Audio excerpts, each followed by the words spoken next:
gracias por acompañarnos, porque es por medio de esto que nos podemos encontrar cada día y poder aprender, poder tener este tiempo de aprendizaje, como decimos para todos, en este espacio a la luz de la palabra. Estamos transitando en este tiempo y hablamos sobre los tiempos finales. Dios habló mucho sobre los tiempos finales. Jesús habló mucho sobre los tiempos finales. El apóstol Pablo, en todo el nuevo pacto se habla muchísimo, y ni que hablar cuando llevamos al libro que es la revelación de todo lo que va a venir.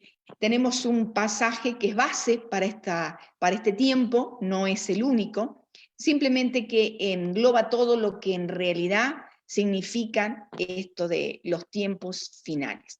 En la segunda carta de Pedro 3, del 3 al 12, nos dice: primeramente sepan que en los últimos días vendrán burladores con sus burlas, quienes procederán según sus bajas pasiones, y dirán: ¿dónde está la promesa de su venida? Porque desde los días de nuestros padres, que desde el día que ellos durmieron, todo sigue igual, como desde el principio de la creación. Pues bien, por su propia voluntad pasan por alto que por la palabra de Dios existían desde tiempos antiguos los cielos y la tierra, que surgió del agua y fue asentada en medio del agua. Por esto el mundo de entonces fue destruido, inundado en agua.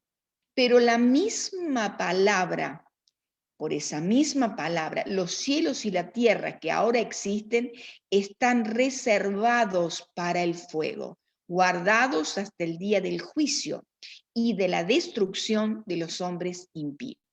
Pero amados, una cosa no pasen por alto, que delante del Señor un día es como 1000 años y 1000 años como un día. El Señor no tarda su promesa, como algunos la tienen por tardanza. Más bien, es paciente para con nosotros, porque no quiere que ninguno se pierda, sino que todos vengan al arrepentimiento. Pero el día del Señor vendrá como ladrón en la noche. Entonces los cielos pasarán con grande estruendo, los elementos ardiendo serán deshechos, y la tierra y las obras que están en ella serán consumidas. Puesto que todo esto va a ocurrir, ¿deberían ustedes vivir de una manera santa y dedicada a Dios y esperar con ansias la venida de Dios? Ese día los cielos serán deshechos por el fuego y los elementos se fundirán por el calor de las llamas.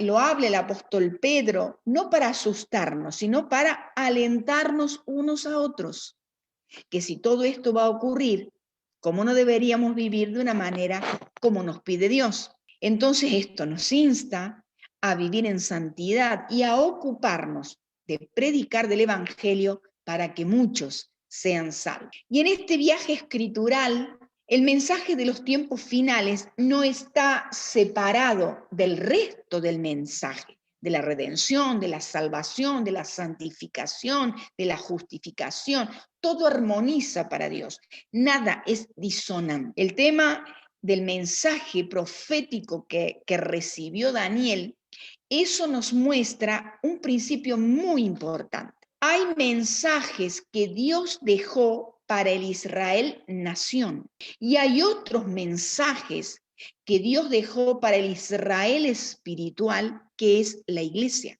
Por eso es tan importante, yo te animo, te invito a que puedas leer Romanos 9, 10 y 11. Es muy claro el apóstol Pablo cuando habla de lo que es el Israel nación, al que Dios le habló y le prometió por medio de hombres que han creído a la palabra y están esperando promesas. Y está lo otro, el Israel espiritual, que es la iglesia. La iglesia formada por judíos y gentiles, que vendríamos a ser los que no somos judíos. Todos, absolutamente todos, entramos a las promesas de Dios, entramos a la salvación por gracia, por fe, sin importar de qué raza, de qué origen, de qué etnia, todos entramos por la fe en Jesucristo. Entonces vamos a ir viendo claramente el planteamiento que va haciéndonos la palabra para que podamos entender y se nos revele cada día más lo que Dios nos ha dejado dicho de una manera muy clara y contundente.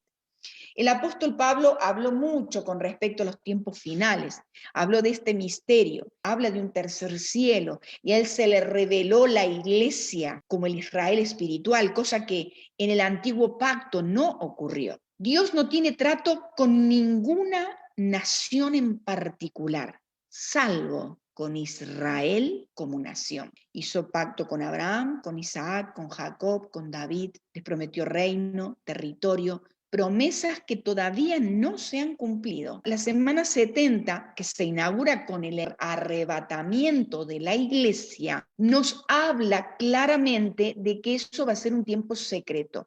Va a ser para la iglesia, va a ser para los santos, para los escogidos. Es como decir, ¿y por qué en el antiguo pacto los profetas no hablaban de la iglesia? Porque la iglesia no estaba revelada. La iglesia nació con Cristo. Estuvo siempre, desde el comienzo hasta el Apocalipsis, pero no estaba revelada de la manera que se reveló cuando nació la iglesia en el libro de los Hechos. Entonces nosotros pues sabemos que hay una conexión, no hay desconexión con el antiguo y el nuevo pacto, solo que no había revelación.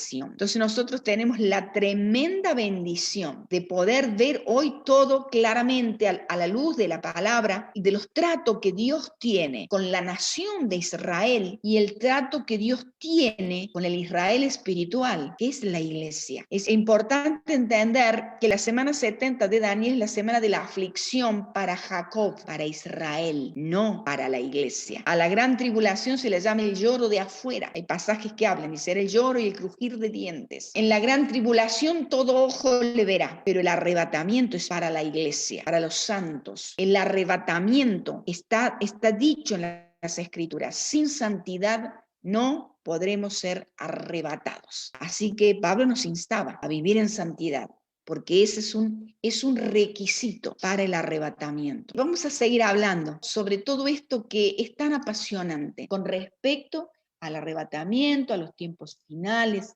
a todas estas cosas que quizás se habló demasiado, quizás hubo especulaciones, hubo exageraciones, como decíamos al comienzo, pero no por eso ha dejado de ser menos importante el tema de los tiempos finales. Nos vemos para seguir hablando y seguir aprendiendo de esto que Dios quiere que hablemos y que lo hagamos a la luz de la palabra.